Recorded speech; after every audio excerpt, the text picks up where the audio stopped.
I'm Ayona Silva-Fletcher. I'm the chairman of this session, and we have two great speakers to continue this session till 11:45. And after this morning's amazing plenary presentation, I think we have laid the groundwork to discuss the two topics that are in front of us now.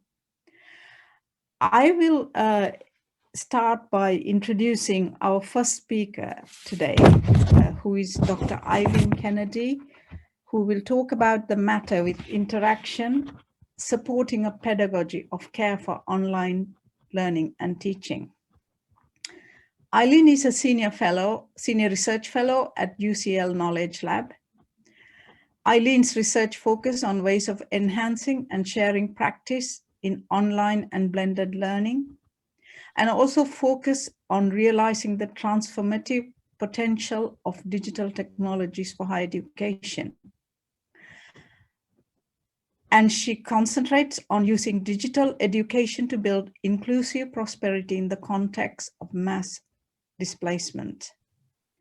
So for this purpose, she has co-designed collaborative MOOCs with educators and professionals in Lebanon to scale up excellent practice and embed blended learning MOOCs in local context for sustainable change. Over to you, Eileen. Hi, everybody. Okay, so the challenge of creating opportunities for interaction and engagement online was a substantial theme in many of the research projects that I've been part of during the the pandemic. The first of these, which I'm going to talk about today, was the MOTH study, which was MOTH stands for Moving to Online Teaching and Homeworking study, that involved 412 survey responses and 32 follow-up interviews with university teachers moving online. And so they talked a lot about it, but also in other projects that I've been involved with, like the teaching online MOOC that we created in Arabic for teachers in the MENA region. They also talked a lot about the needs and satisfaction with being told about how to interact with students. Similarly, another project that was funded by the British Council, where we work with teachers, digital education leaders in Kenya, they also emphasized the importance of interaction with learners as being, fundamental to the digital university. And so this has made me want to explore why it matters so much to teachers. The data I'm going to present here comes from MOTH, as I said, where teachers were providing details and insights into their experience of moving teaching online as it happened, and that revealed a lot about what teachers were comparing their experiences to their traditional classroom practices, as well as their online experience. They were constantly engaged in looking for verbal and non-verbal clues to the students' understanding in the classroom. So you could say that they were engrossed in their students' learning. And that's important because it's central to what Nell Noddings has called the caring relation in teaching, which requires teachers to make themselves entirely available to students. But the caring relation is not complete without the response of the students. Without that, there's no caring relation, no matter how hard the carer has tried to care. So what the teacher needs to do is search for students' expressed needs, not just assume what those needs are. And this is what distinguishes the relational carer from the virtue carer in Nodding's terms. This could explain why so many teachers felt adrift in the early weeks and months of lockdown, because they were unable to read the room in the way that they were used to doing in face-to-face teaching. Teachers like Teresa said it was also extremely difficult talking into the ether and not being able to read the body language of the students to see when they have understood and when they needed more clarity or when I needed to move on.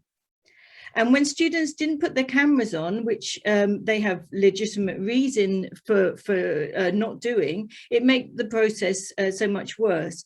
Rose described how it was challenging to be able to see the students' faces because she wanted to see how the lecture was being received for the caring relation to be complete. Not all teachers found the shift online was so difficult, however. Many teachers in our study discovered opportunities, and it was clear that those with some experience of online teaching had a better time, that they learned techniques to provide a sense of social presence for their classes, for example. Even some teachers like Brian, who were new to online, took to it well, and by contrast to others, found that students were more engaging, highlighting that those who may not want to ask a question in public may find asking a question online less intimidating. For these reasons, there were hopes expressed that this moment would herald a step change in the institution's attitude to online learning, since it can make a significant contribution to the quality and inclusivity of the education we offer, said Laura. So online can be great, but to make it work, to make it great takes work, and we heard about that in the discussion earlier in Neil's presentation. It takes work, and a lot of it. As Ruth says, connections can be built with students, but they take a lot more effort, and you have to think carefully about how to present yourself and each session to ensure engagement. And the time and energy was precisely what people were lacking at the time. No wonder then that teachers like Dana expressed such misery at the thought of extending online teaching. When it became clear that we would likely be teaching online in future, I had the most significant mood collapse I've experienced since the start of COVID, she said. Before COVID, the increase in the purposeful work of academic staff was being observed related to teaching, research, and administration. But the pandemic exacerbated this in relation to teaching. One part of this is that is often overlooked is the role of emotional labor. This is work that requires one to induce or suppress feeling in order to sustain the outward appearance that produces the proper state of mind in others. In our personal lives, we do that all the time, and we can choose to as a sort of gift exchange. For example, you might not react to something, suppressing your real feelings. Something like disappointment at a broken appointment, for example, because you hope somebody's going to give you the same leeway when your turn comes to do the same. And that's not emotional labor. Hochschild, however, said that when you do it at work, it becomes a transmutation of a private act into a public act. The pressure to do it is highly gendered, and it takes its toll. Failure to manage one's own and others' emotions sufficiently according to organizational expectations is associated with burnout. In teaching, emotional labor is not necessarily a bad thing. It can be part of the joy of the job. And so it has been seen as having the potential to be both alienating and liberating. It's interesting that teachers who suffer burnout are often experienced teachers who succumb to the accumulated effects of emotional exhaustion over the years, or who are confronting changes to the way that they teach. Changes in the way we teach sounds very much like what happened during the pandemic. So maybe we should be worried about burnout now. Certainly, exhaustion is how many teachers describe the move online. Exhausting, highly demanding, loneliness, stressful were all common terms that they used. There was a lot of emotion management involved. For example, many anxieties were expressed for themselves or their colleagues and students, and often laced with feelings of guilt that they were better off than others. I feel for my colleagues who are alone, living in accommodation without outdoor space, or who do not have or can't afford the technology that we have in our home, says Jackie. So she's fine, but she's still like anxious for other people. She feels sort of guilt. And a lot of concerns were expressed by teachers for the impact of the pandemic and the move online on students, particularly those with fewer resources. It divides the student population into those who have and those who don't have, said Bronwyn. And its long-term effects were important. I'm concerned about the long-term effects of online learning, ability to form communities of learning and interest, said Bob. So these are also interestingly things that came up in Neil's presentation earlier.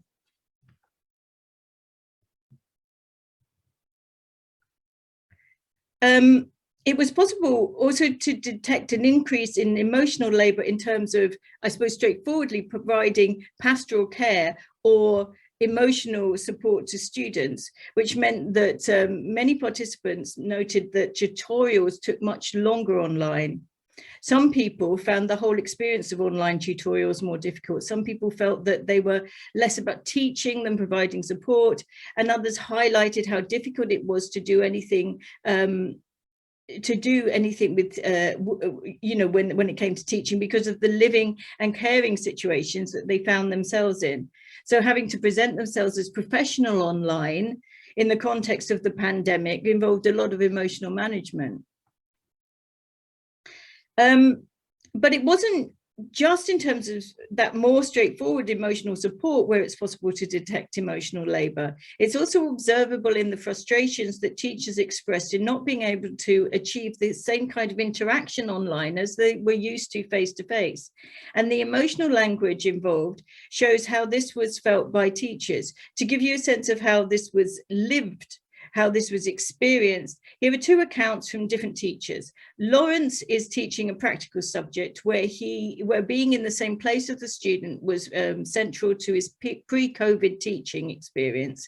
He describes the need to move teaching online as heartbreaking. He describes how he had to help students deal with fears about the pandemic. I felt we were in a position where we had to sort of calm the panic. His response was grounded in an appreciation of the difficulties students experienced. For these students, it's especially traumatic. They had to bury all their plans. Lawrence described the efforts it made to be present to students and the demands of sustaining this. Of course, it was just training on all the staff, but that's part of the role. We don't expect these things to happen very often. When it does, you have to make yourself entirely available.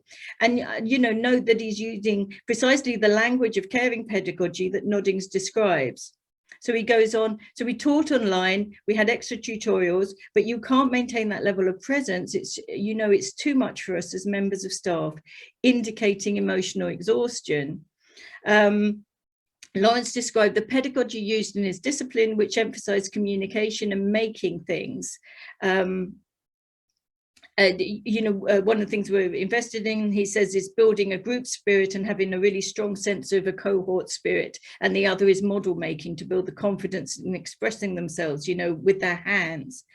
The workshops to do this were normally in specialist facilities, not available because of the lockdown. And so Lawrence's emotional labour involved maintaining, therefore, professional composure while anticipating students' sense of loss. Much as I'd like to sort of say to them, it's okay, you can express yourself in other ways, it's not the same, he said. And he talked about the loss of having the opportunities of an end of degree show taken away from the students as particularly heartbreaking. So even though Lawrence's established pedagogy could not be sustained, what replaced it with nevertheless a pedagogy of care, grounded in the inequalities this cohort would experience compared to those who preceded and who would follow them. Another example of how the emotional labour of a caring pedagogy was experienced by teachers during lockdown can be seen in this account by Amy, who describes an attempt to recreate the kind of interactive sessions she typically did with students online. Amy is principally a researcher who contributed to teaching. She made a video beforehand for students to watch and then ran a Q&A session, but found doing the Q&A, it was really stressful because none of the students put the video on, and I was talking to a picture of myself on the screen. Amy wanted to be engrossed in her students, but struggled with the lack of visual cues. There was this list of names and they would go ping and then they would have their hand up, and a lot of them had difficult names to pronounce, and because I didn't know them, I wasn't experienced at pronouncing their names. You can see by the language she uses that this was difficult on many levels, not least because she was trying to create relationships, search for students' needs, and check they were responding to her, none of which seems to work well. So I had to try and muddle through live saying, oh, Juliet, you've got a question, and then the sound would be corrupted or they would type it into the chat box. And I was having to just field this dialogue, except nobody was visible. It was really, really horrible. It was only an hour, and I remember just looking at the clock and saying, please let this finish. With my digital pedagogy hat on, I would love to help these teachers by suggesting tools and techniques they could use to make things better, because certainly these do exist. For example, tools that facilitate interaction like polling and interactive whiteboards, digital pinboards. It's not all about tools, it's the way you design activities you use them for. But I found that there are some characteristics of tools that are good for teachers that are not commonly found. I only ever recommend tools that I know from using them myself in high stress situations, that you can rely on them to always work, the ones that bring joy to students or participants as they engage, and because of that are stress-free for teachers. For example, if there's no need for a login, you have far fewer problems. If they're visually appealing, it makes a difference. These simple tools like annotation tools or interactive whiteboards mean that as a teacher, you can see interaction and engagement without students having to put their cameras on. But it strikes me that these are the tools that are very often not supported by universities. So what do teachers do then? They're so important for this reason, interaction and seeing and feeling a response, that if universities do not provide a means for teachers to find and use these, there are serious consequences for the teacher. Either they have a much more stressful time, or they find and use them either as free versions, or they pay and support it, and they support the tools themselves. And that can't be right. Sometimes there are legitimate reasons universities don't like a tool, but not supporting a tool doesn't stop a teacher using it if they know about it. So that just adds to the teacher's burden, and the university can do even less about the consequences. But I also think that the people who make the decisions are not always experiencing their use as teachers do. And you can't easily communicate that to IT professionals, for example. It's not about a simple function, free of what it feels like and achieves in practice. I remember that we tried to make use cases for certain tools during the pandemic, and it all seemed to me like kind of quite lame, you know, in the abstract. And I've been thinking about why that was ever since. You might say that you can do all these activities in different ways that are more accessible, for example, but it's about expanding the ways students can interact rather than restricting them.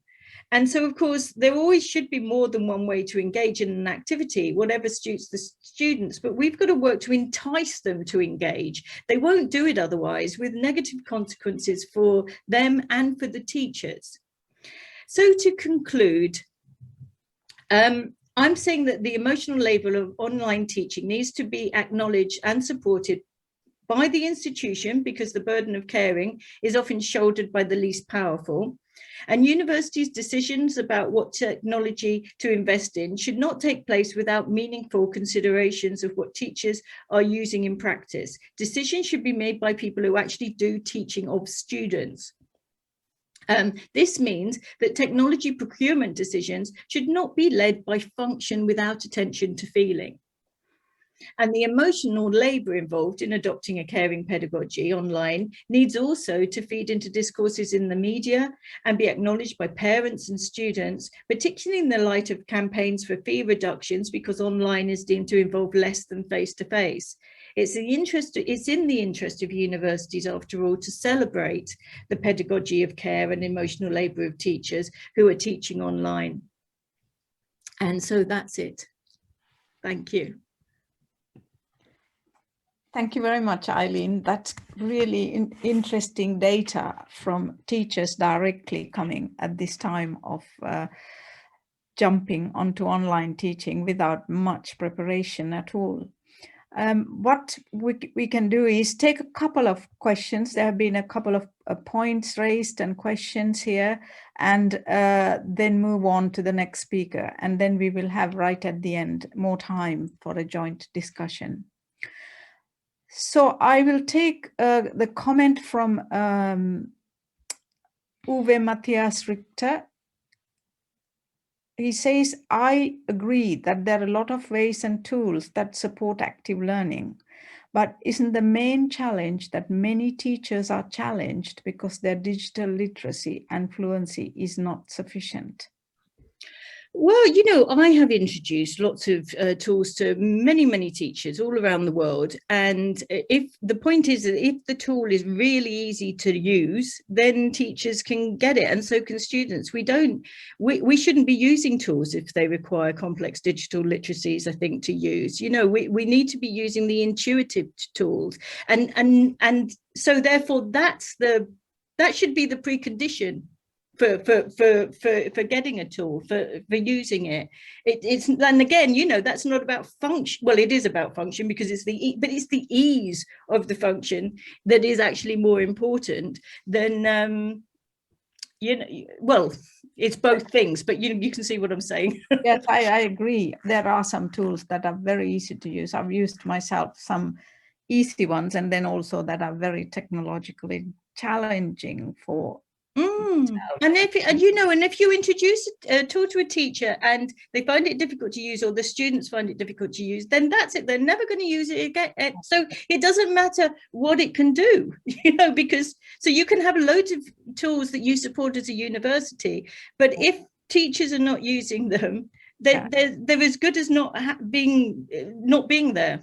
Yes, yeah.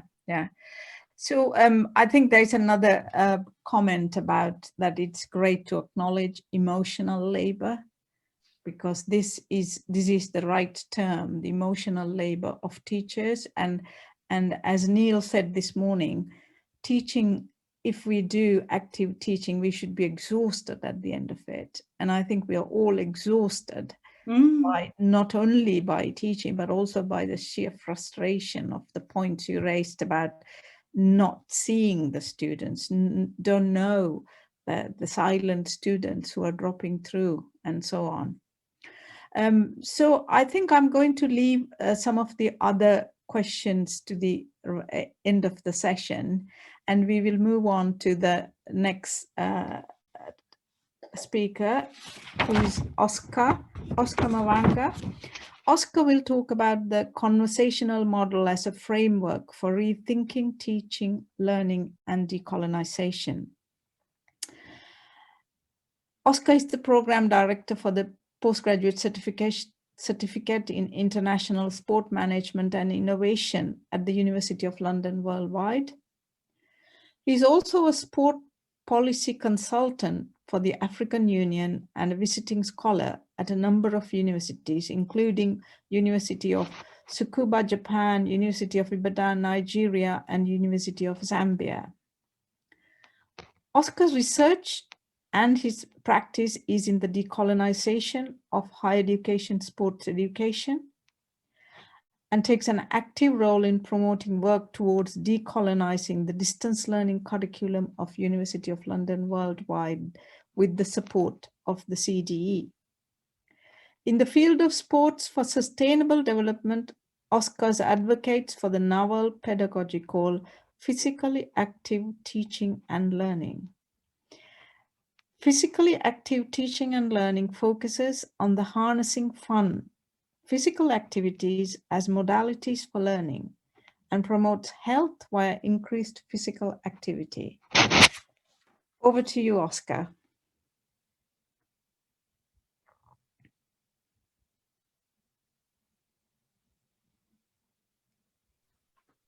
Oscar, you're on mute.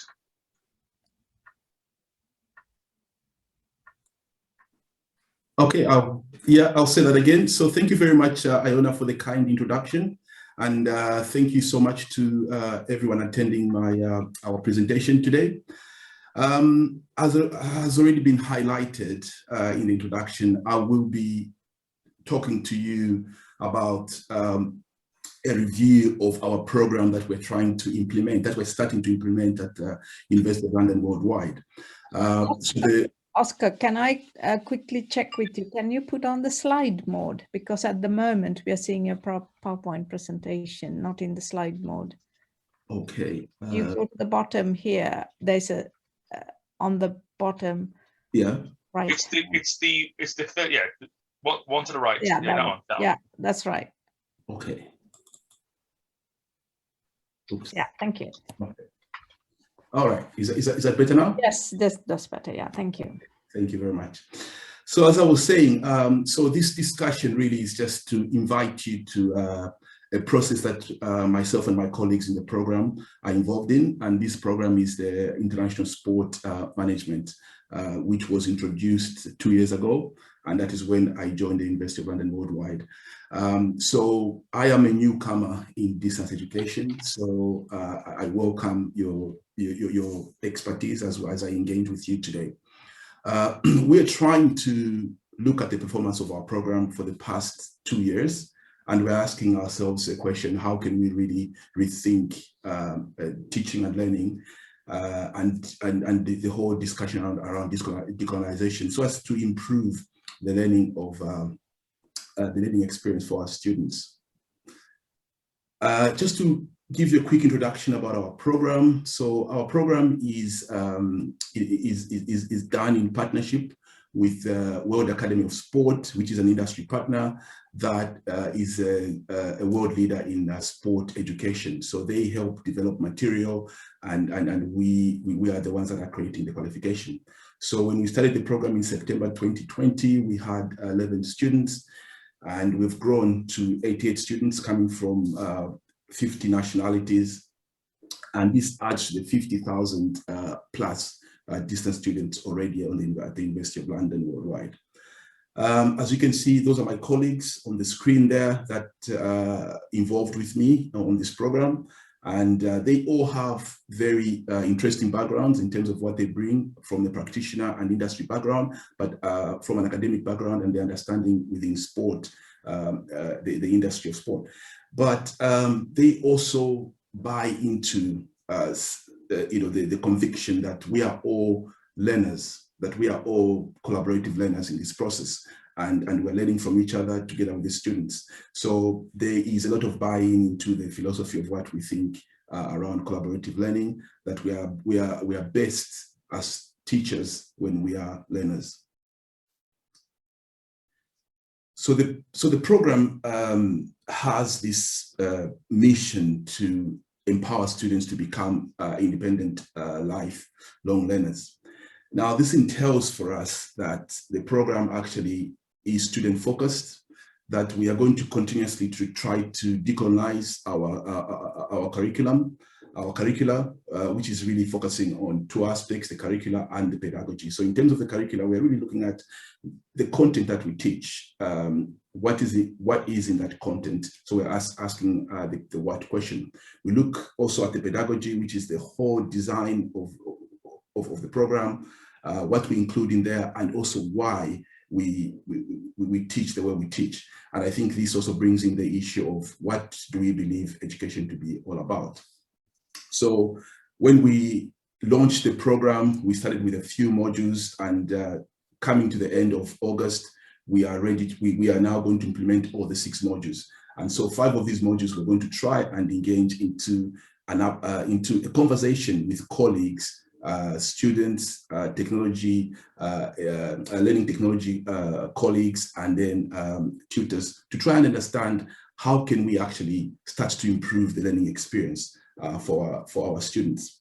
So in doing so, we have, I remember coming at the University of London and learning about Professor Diana Laulad's conventional framework, which we used to design our courses. So we are continuing with that to try and see if we can use that as a framework to evaluate the learning experiences for our students, but using a much more flexible, relaxed conversational approach. But we are combining that with the decolonisation framework to try and understand what that means for the learning experience of our students. So these structured conversations that we're going to have with our students and our coordinators are really going to be governed and guided by the conversational framework.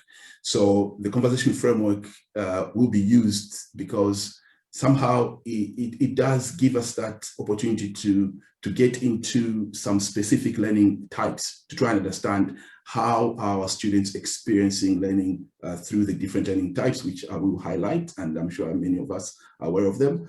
But also this framework, the CF framework, it seems to be this distillation of the main education literature, and it brings together the principles of learning and then tries to present them for us, so we can use that as the wisdom to promote the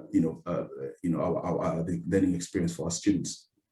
And then the decolonisation framework, for me, permits us to try to be critical in the way we engage with some of the questions around learning for our students that are mostly found in the former British colonies, which is the Commonwealth countries.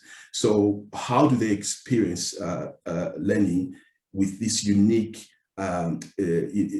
idea that the fact that there are mostly what you could call as decolonized others, just like I'll be talking about my own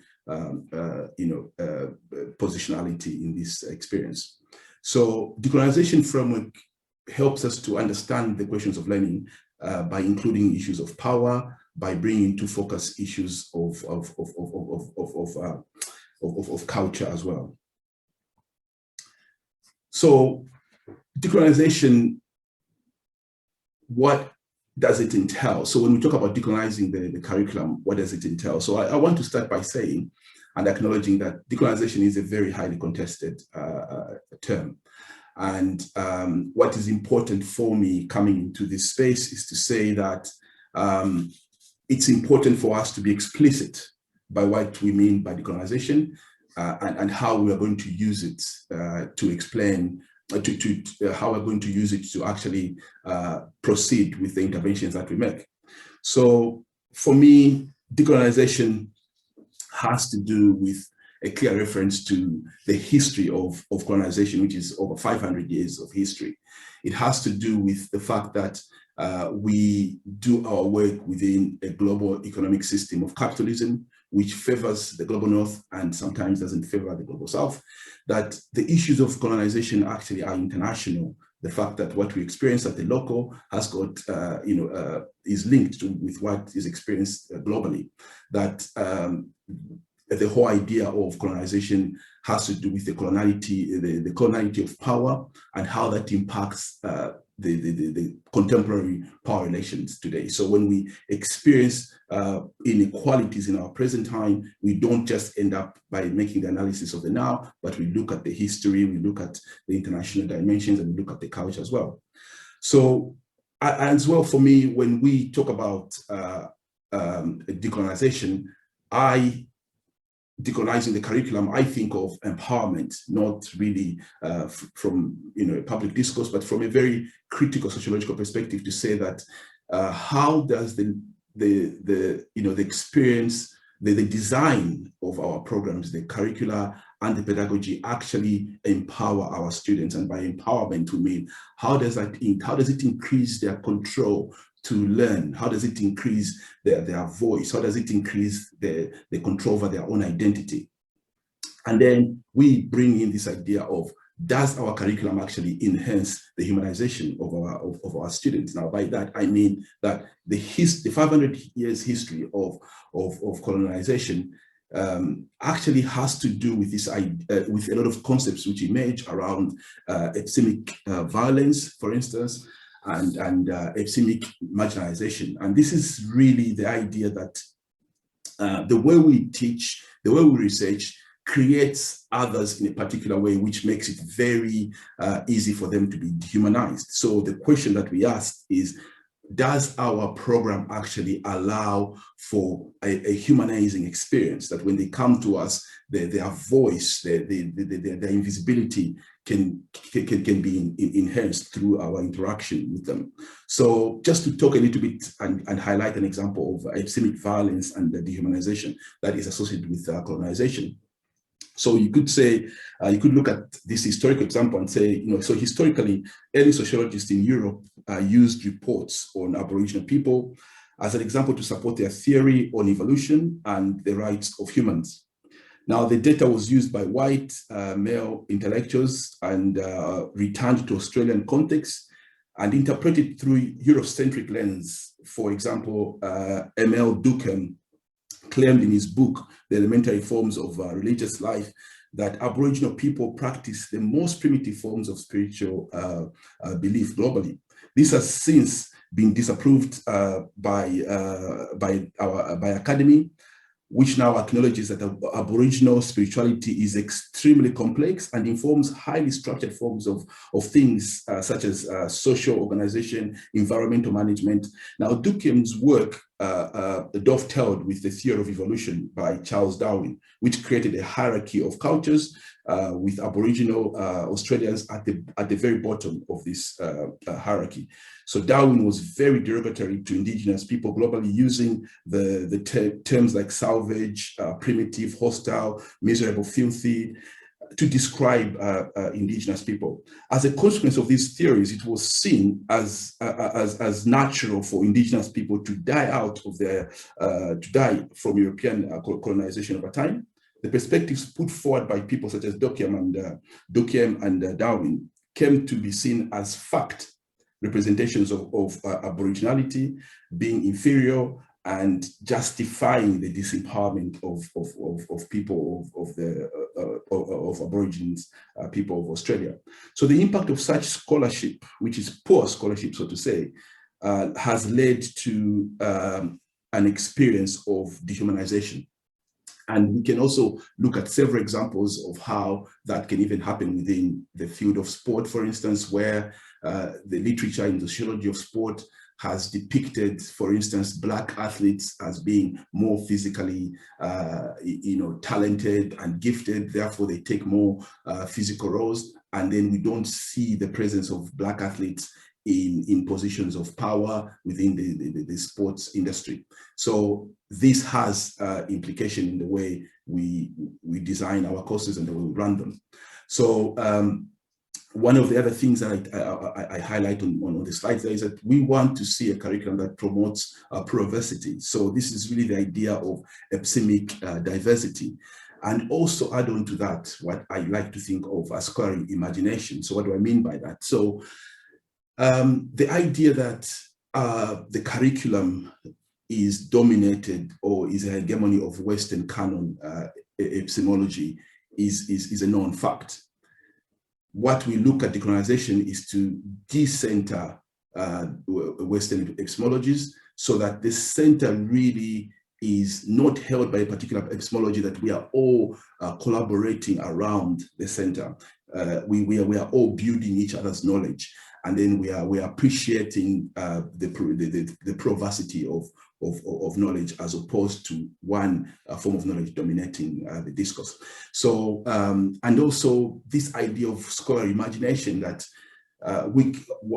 we have experienced the dominance of Western epistemology, and as well as Western ontology in defining what is reality. How can we begin to imagine another place? Can we imagine plurality, like I've always shared with colleagues, that I hope one day it will be more prestigious to have studied at the plurality as opposed to university. So can we imagine ourselves in a place where we are interacting in places where the background of knowledge is equal? But for us to engage in this discussion, I think it's important that we engage in what we have called, what we understand in qualitative research as critical reflexivity. Now, this is the idea that you reflect upon your own, what you bring to the space. You reflect upon your own experiences, your own views of the world, and how that impacts the space that you approach. So in terms of this conversation of a framework that we've decided to use to guide our review of our courses. So this is a full, what we see on the screen there is a full framework that we used to design the program 2 years ago with the help of our learning technologists, experts at the University of London worldwide.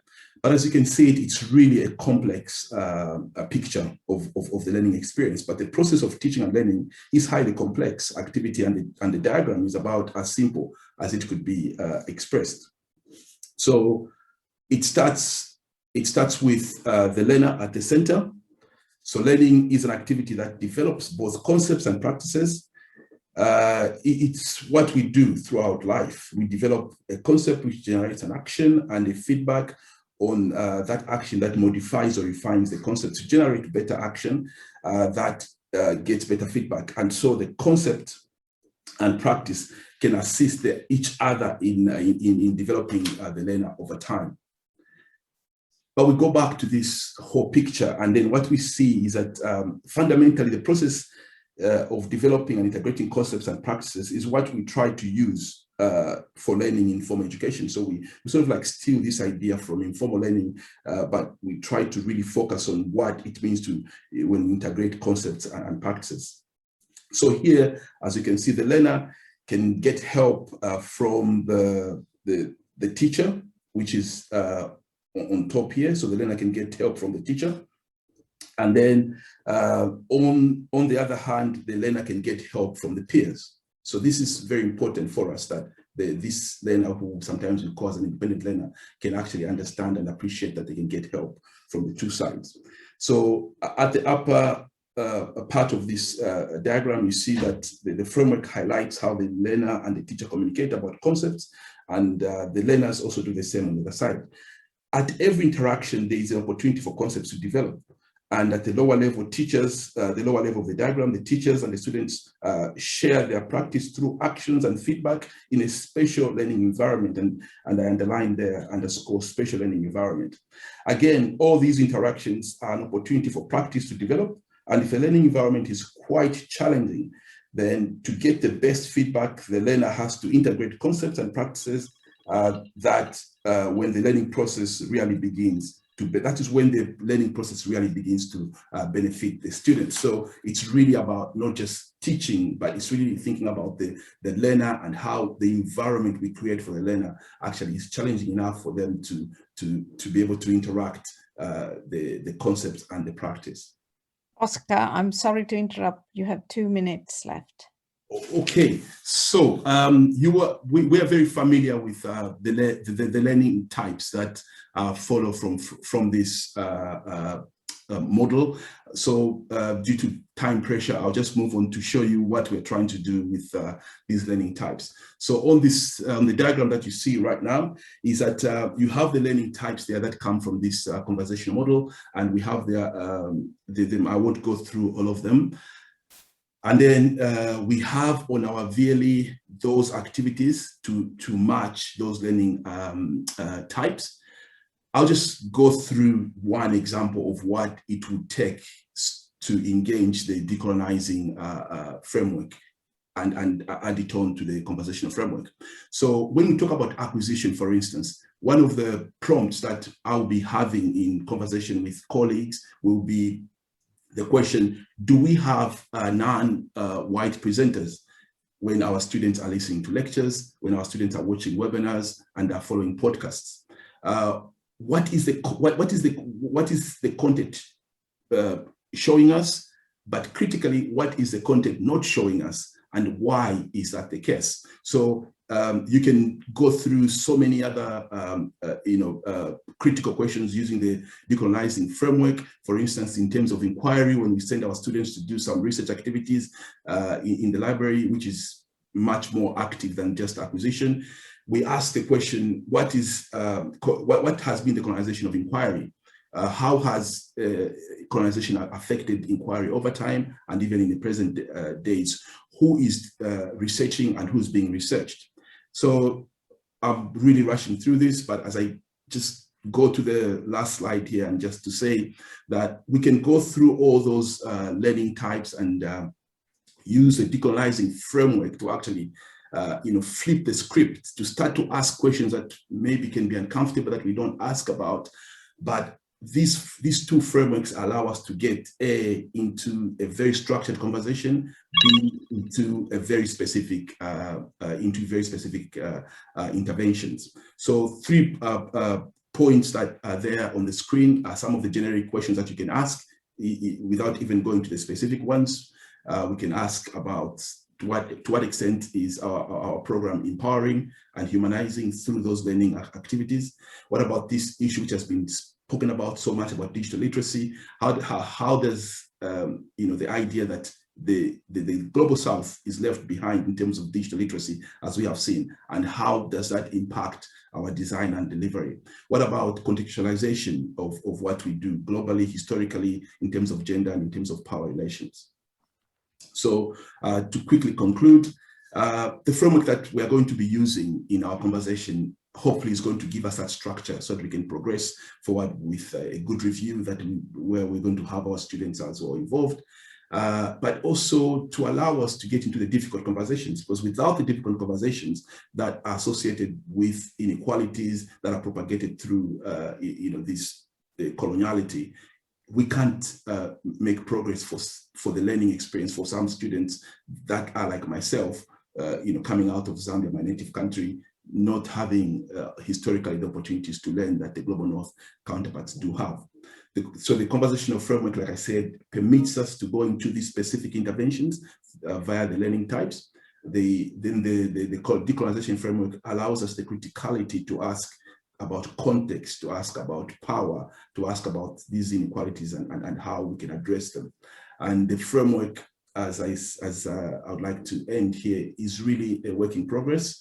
And I'll be inviting colleagues here and elsewhere to suggest to us how you think we can progress with this. So I apologize for rushing through that, but thank you very much for hearing.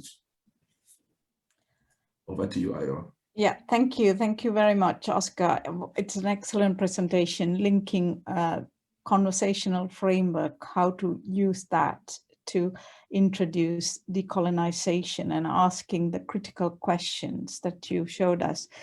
I'm really sorry we had to rush through, because what I don't want to do is to reduce the time available for discussion. So if you can take your slide down, yeah. I can bring both you and Eileen onto screen. So at the moment, we only see your slide. I'm trying to take them down. If you stop share screen. Okay. Can you see? Okay. Yeah. Okay, thank you. Thank you very much. So that's really interesting how we can link the two, so much commonality in the two presentations to discuss today. May I ask you a question, Oscar, about the conversational framework building in requires in the online environment use of a lot of tools to promote that critical conversation. What's your experience in the use of various tools to promote those discussions?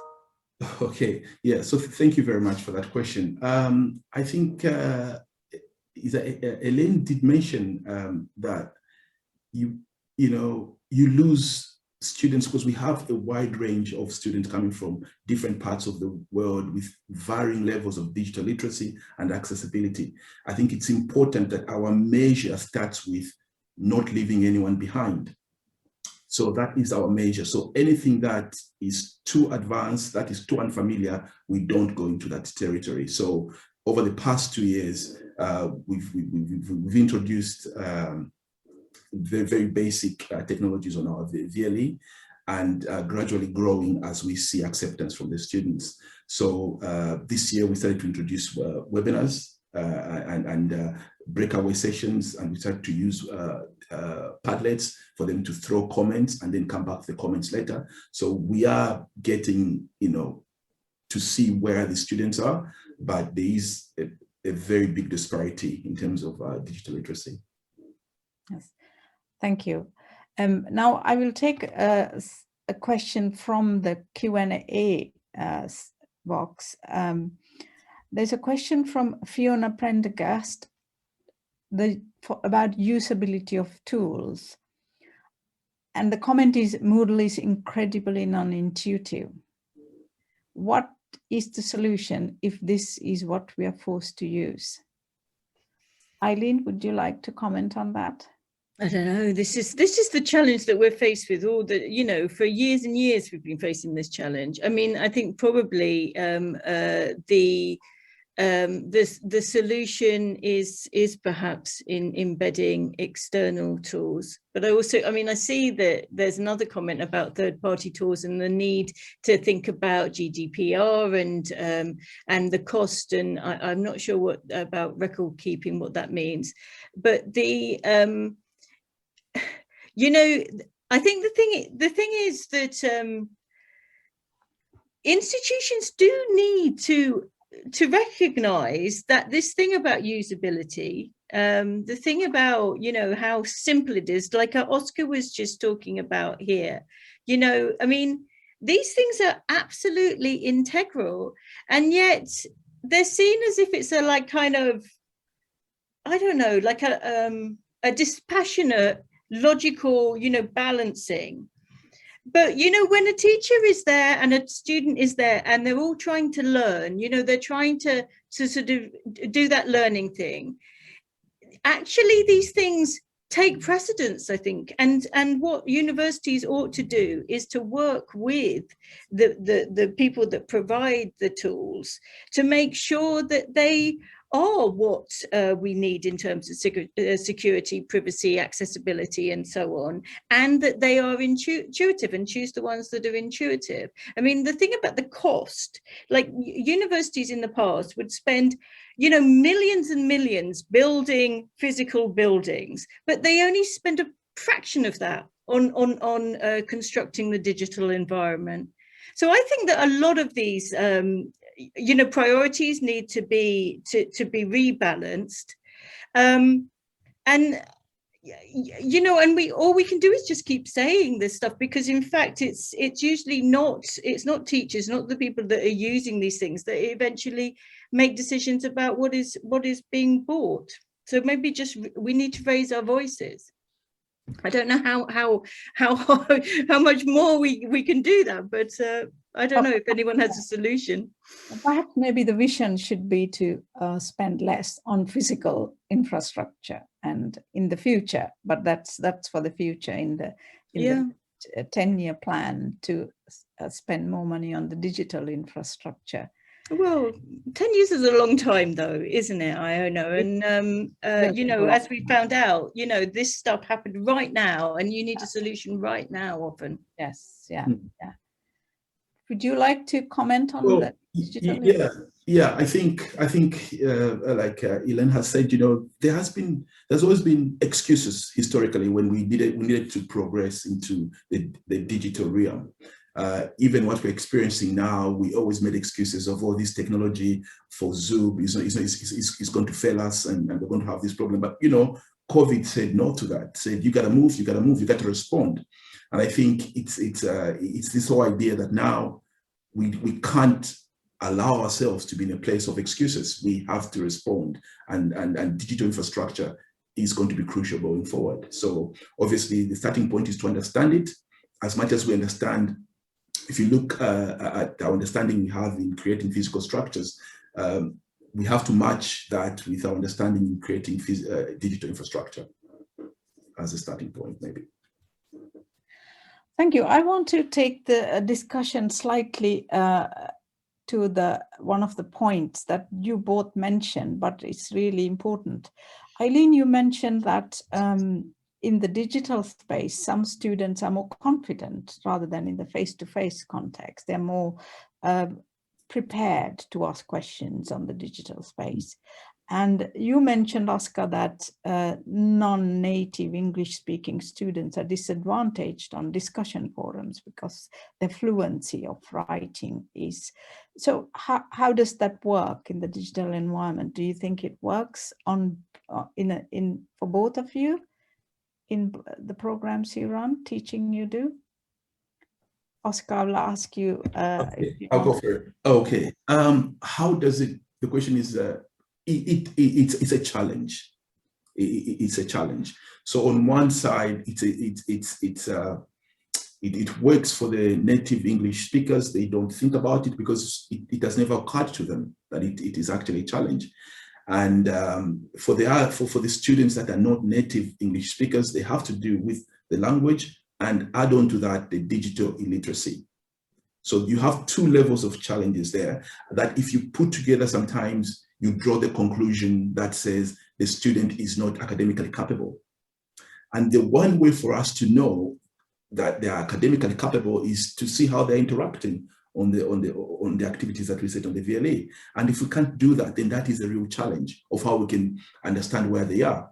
And then you bring in the other level of the cultural dimension, that sometimes in some cultures, it doesn't mean that sometimes you're not encouraged to interact with your teachers as much. So we need to work extra hard to understand how we are going to be able to ascertain where our students are and how they are progressing in response to the concepts we're sharing and the knowledge we're trying to share with them. And that is going to be a real challenge. But I think with research, as Professor Neil Morris mentioned, we might be able to understand how we are going to move in that space. Because really, on one side, you are dealing with this assumption that English digital literacy works out as being intelligent or as being, cognitively superior, and then not having digital access and not being able to articulate very well in English actually means that you're not cognitively superior. And you look at that in the lens of decolonisation, you begin to understand that this is something that even people like myself, coming out of an education in my native country, Zambia, I've been made to believe that I am not. I am not capable, and I buy into the ranking historically that has been given to me that I am not going to be up there because I'm African or because I'm dark skinned. So these are real challenges that we need to bring to the space. Thank you. Thank you. Thank you. Eileen? Yeah, that's very interesting because a lot of this stuff is a combination of Oscar's saying a kind of maybe that there could be things to do with and a sense of the relationship between the teacher and the learner, and what should and the sort of what is deemed to be appropriate communication. And on the other hand, we've got some issues to do with I don't know, kind of power, really. Well, I suppose that one is too, but I think that pedagogy is, as Oscar says, I mean, I think that the approach to think about this in terms of pedagogies, and I mean, I'm obviously a big fan of the conversational framework, having worked with Diana for a long time.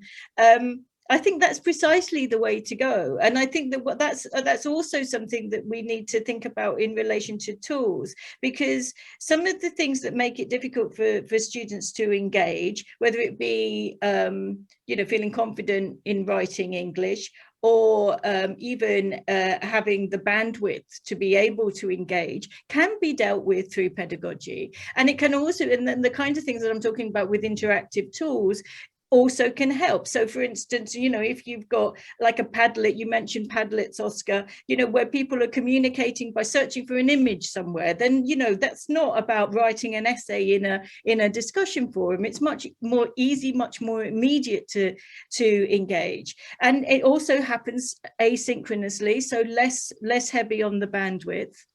And similar, you know, I think there's a lot of the time I think that's what we found during the pandemic. People took practices that they're used to doing in class sort of online, but then they sometimes introduce others. So in a face-to-face discussion in class, you don't ask for all your students when they put their hands up to cite the references in APA or Harvard, you know, when they finish speaking. But sometimes in, you know, online discussion forums, that's precisely what we say, you know, sort of write 500 words, 50 words, and put a reference at the end. We've got to sort of make the task, the invitations, the discussion prompts enticing and easy to take part in. And I think that's where, you know, a quick poll or a word cloud before you start talking in a discussion can be an easy way in.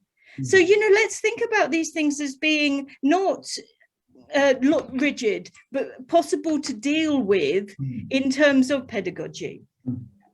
Yeah, thank you. That's a perfect point to end the discussion. We're just running over time now. I think we have another session starting at 12 o'clock. So we are supposed to stop nowish to get a mini break. But I think the message from Linda in the chat box, the opportunity to connect emotional labor and decolonizing and humanizing pedagogy is a really, really important thing. And that's, you've given us a lot to think about how to decolonize and how to think about humanizing pedagogy. There are some questions still unanswered on the Q&A box, and if we have time, if you have time, could you please write some answers to that? Oscar, there's a couple on decolonizing, and I'm afraid that, sorry, once we close this session, the questions will not be available. You won't be able to respond back to people. Right. So yes, we have to now stop now. Am I correct, Andrew? Can we keep it open for a little while, and maybe we can do that? Yeah, maybe those who want to stay can stay on. Maybe we could. Let me take a question from Christina Thurunira Makiva.